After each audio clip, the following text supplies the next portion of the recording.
en Buenora Latino 21, el cantónico de cuentos, refranes y de vez en cuando canticas en lengua sefaradí. Hoy nos topamos aquí en Aventura, Miami, con nuestra amiga Becky. Becky, mucha gente está mostrando interés en hacerse la prueba de genética, el DNA, por saber si tienen manaderos halí sefaradí. Halí sefaradí. Esto es. Bueno, te diré que mi hijo Ajá. quería saber si de verdad es judío 100%. Y decidió aplicar y mandar su DNA a 23andMe. Y salió algo muy interesante. 55% es Ashkenazí y de manaderos de Polonia y de Polonia. Y salió el resto que era sefaradí.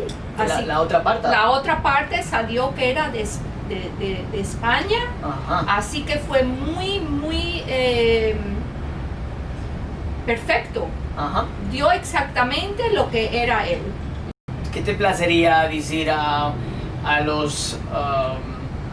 la gente que tiene demandas de hacer o no hacer esta prueba de genética? Si de verdad están pensando que puede ser que son judíos y quieren saber, ahora en este tiempo es la mejor manera de saber si tienen sangre judía. Esto puede ser interesante para la gente que le placería solicitar el pasaporte de Portugal o de España. Sí, ¿Sí? sí. Como una forma de... de probar que Ujú. son judíos. Ujú. No sabemos si España y Portugal lo va a aceptar, pero es una manera de tratar de probar que tienen sangre judía, sefaradí.